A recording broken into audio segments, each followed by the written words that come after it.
この動画は過去動画の再放送です。途中紹介されている別動画は現在アップされていないものもあり、リンク切れしている場合がありますが、ゆっくり再アップしていきますのでお待ちくださいね。それではご覧ください。こんにちは、斉藤直樹です。この動画は多言語字幕でお送りしております。今日はですね、注意 SNS で炎上するイラスト3選ということで、炎上。怖いですよね。リスナーさんから送られてくる様々な質問を見ても、かなり多いのが、炎上を避けるにはどういったことに注意すればいいですかっていう SNS の運用方法。そしてその中でも多いのが、炎上を心配する声です。これはもう当然といえば当然でね、SNS で炎上しているところを見ると、大勢の人から非難、バッシングを浴び続けますので、それが原因で精神を病んでしまって、活動を続けられなくなってしまう人、その後もずっと引きずってしまう人、たくさんいると思うんですよね。もちろんね、そういった SNS の構造にも原因があって、それはそれで解決しなければいけない社会課題ではあると思うんですけど、そこに今この動画で文句を言っても仕方ないですから、こういった表現を投稿してしまうと炎上する可能性があるよという例と、それと合わせて僕らクリエイターが今すぐできる炎上から身を守る手段、 SNS で絵を発表するときにはこういったことに注意しようという部分をね、紹介していきたいと思います。この動画を見ることで、人気の絵師にはなりたいんだけど SNS 運用怖いんだよね、そのせいでいまいち積極的になれないんだよという不安を払拭し、そっか、ここに気をつければそこまで怖がる必要ないんだ、よーし作品発表しまくるぞ、そんな風に次のステップに進むための足がかりにしていただけると思います。ぜひ最後までお付き合いください。さあ、それではもう結論言っちゃうんですけど、イラストが炎上する原因になるのは主に次の3つがあります。トレパク炎上、ジェンダー炎上、差別表現炎上です。順番に解説していきますね。トレパク炎上、はい、おそらくイラストを描く人が一番警戒している炎上ですね。トレパク炎上、こちらは僕の以前の動画でも取り上げたことがあったんですが、この2つのイラストですね。右が僕の動画に送られてきた添削希望のイラスト、そして左が元になった作者さんのイラストだったんですが、これを僕がね、知らずに添削をしてコメント欄でリスナーさんに指摘されて気づいたわけです。ただね、トレパク問題って何が難しいかっていうと、法律的には問題にならないケースがほとんどなのにもかかわらず炎上してしまうことです。今出した例はね、ほとんどの部分が一致してしまっているので、もし仮に訴えられた場合にはアウトになってしまう可能性が高めだとは思うんですけど、例えばこういう、これポーズが完全に一致してます、これはトレパクじゃないでしょうかっていう例とか、これ衣装がめっちゃ似てますよね、これは完全にパクリじゃないですかっていう、こういう例があると思うんですけど、これはね、おそらくほとんどの場合は法律的にはセーフです。著作権違反には当たらないと思います。これなぜかというと、例えばポーズに関して言えば、ポーズにはそもそも著作権が認められていないからです。なのでいくらポーズを真似したとしても法律的には問題にはなりません。それとデザインに関しても、これは結構ややこしいんですが、ポイントとなるのは既存の著作物に依拠しているか、本質的特徴を感じ取れるか、この2つを同時に満たしていると法律的に著作権侵害になるんですが、この2つのどちらかが欠けても著作権侵害には当たらなくなっちゃうんです。こちらの画像を見てください。この2枚一見すごく似ているように見えますよね。実際裁判で争われた事例なんですが、裁判所は著作権侵害には当たらないと判断しています。ポイントになるのはやはり既存の著作物に依拠しているか、本質的特徴を感じ取れるかというポイントです。裁判所が著作権侵害を否定した理由が次の通りですね。この2つの絵の共通する部分は細身の女性を単純化して描いている部分と言えますが、この表現は一般的に見られるありふれた表現であり、元の作品を見なくても描くことができた作品と言えると判断されました。それと片方のイラストは独身女性を描いていますが、もう片方は子供がいるその母親を描いたイラストであり、この点において2つのイラストが表現している本質的特徴が独身女性と母親、全く違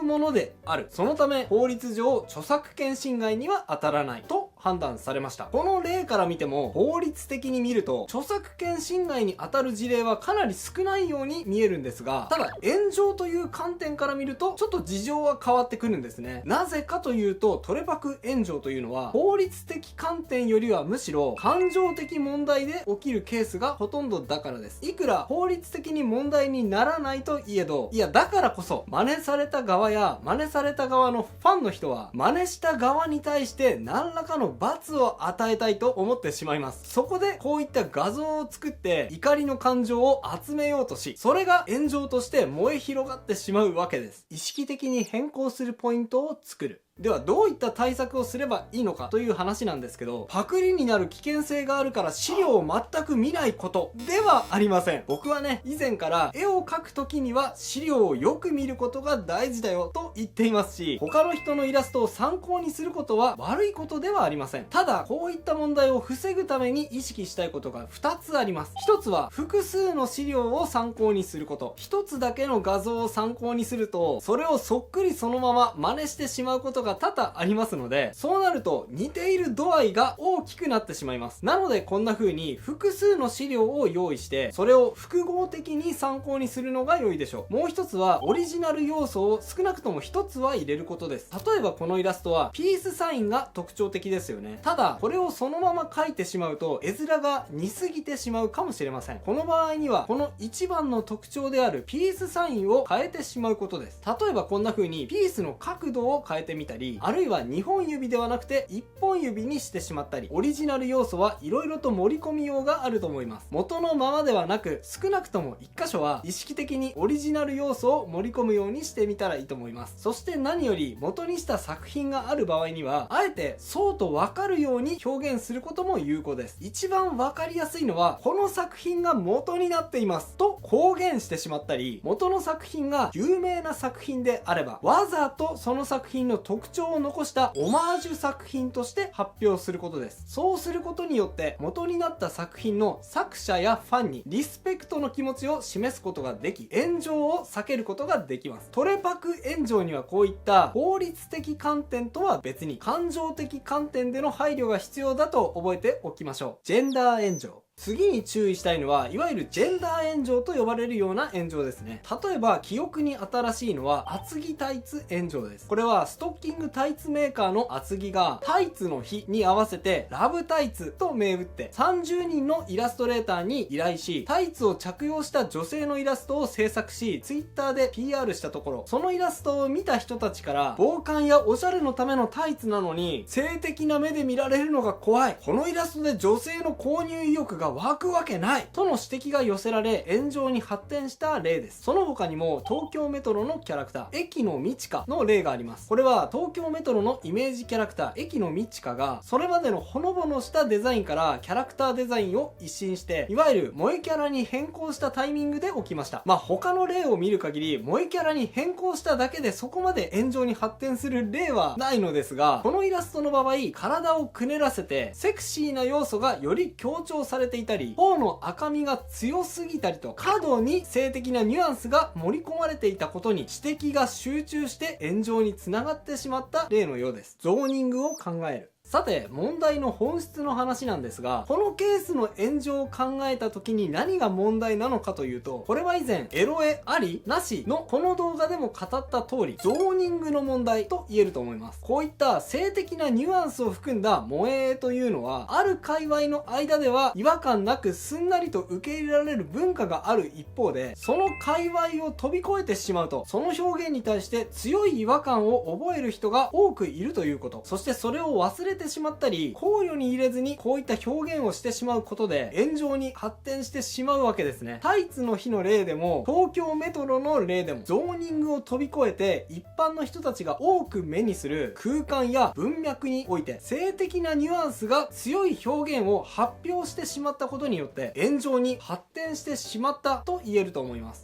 雑誌や閉じられたコミュニティの場合には、そこまでゾーニングを意識しなくても、あらかじめ暗黙のうちにこのゾーニングが守られている場合がほとんどなのですが、特にツイッターターをはじめとした一般に開かれた SNS の場合、この界隈では OK な表現でも一般の人が見たら OK なのかどうかというゾーニングを考える視点というのが非常に大事になると思います。これは特に商業作品や広告に携わることが多いクリエイター、もしくはこういった媒体で将来活躍したいなと思っている方々は強く意識しておいた方がいいかもしれません。差別表現炎上。もしかしたらこの問題は日本国内に住んでる身としては問題意識は薄いかもしれませんが、海外で炎上するパターンとしてはこちらの方が圧倒的に多いようです。それは差別表現炎上ですね。例えば以前起きた例として NHK のアニメ動画炎上があります。これは NHK のニュース番組これでわかった世界の今が公式 Twitter アカウントに投稿したアニメーション動画について、動画に登場する黒人が差別的に書かれていて、アメリカの人種差別問題に触れずに抗議デモの背景を説明しているとして、この動画に批判が殺到し炎上に発展しました。ちょっとね、問題の動画をアップできないので口で説明すると、この動画には白いタンクトップを着たすごく怒っている黒人男性が登場し、俺たちは富の格差に怒っているんだと説明するという内容です。この動画に対しては特にイラスト的観点で見ると、怒っていて白いタンクトップを着た黒人という表現に対してステレオタイプ的で差別的な描かれ方だ、ありえないと批判が殺到しました。おそらくね、制作側はこういったデフォルメをすることに対して誰かを傷つける意図はなかったように思うのですが、知らず知らずのうちに書いてしまった表現でも、その表現である特定の人たちを強く傷つけてしまう場合があります。このケースはね、人種間問題に疎い我々日本人に対して配慮すべき表現があることを改めて教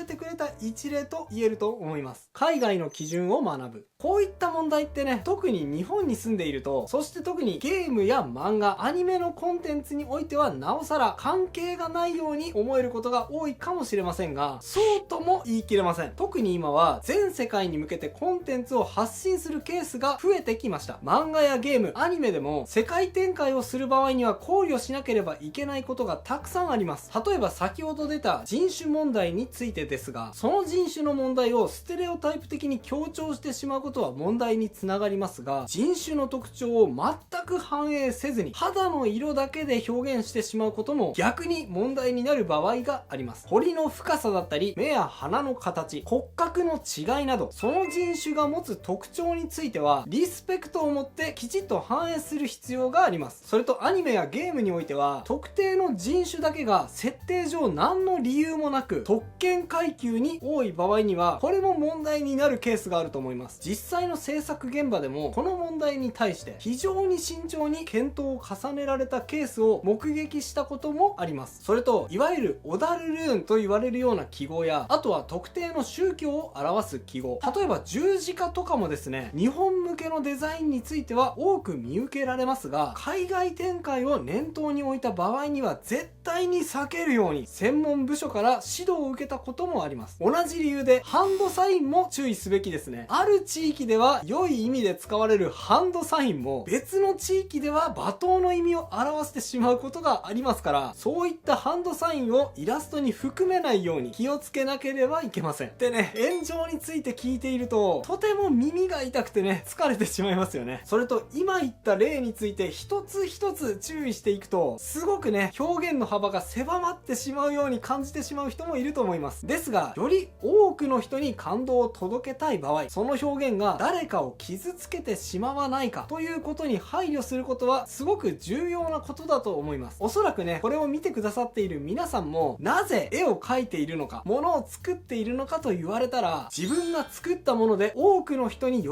んでもらいたいからだと思うんです。そういった感動をプレゼントする際に意図せずに誰かを傷つけてしまうことは避けたいですよね。炎上問題と考えてしまうとちょっと難しい問題のように思えてしまいますが、これは一一言で言うと、思いやりの問題です。作品の作者やファンに対する思いやり。偏った表現にはゾーニングを守るという思いやり。そして世界的に見たら差別表現になっていないのかという思いやり。そう捉え直してみると、なぜ炎上してしまうのか、そしてどうすれば炎上が避けられるのか考えやすくなると思います。これはね、非常に難しい問題ではあると思うんですが、今言った考え方、普段の生活に取り入れてみていただければ嬉しいです。以上が今日僕が伝えたかったことです。いかがだったでしょうか？いやー、こうして考えると、ただ絵を描くだけと言ってもですね、様々な問題や解決しなければいけないことが次々と立ちふさがって大変な思いをすることって絶対あると思うんですが、そんな時にはですね、こちらの動画、突待ち、本の出版まで視聴者さんのお悩み聞き続ける絵師。こちらはですね、視聴者さんのお悩みを直接通話で聞きつつ、それに対してお答えしていくっていうチャレンジをしてみた動画です。視聴者さんの生のお悩みにがっつり向き合えたこと、それについて一緒に考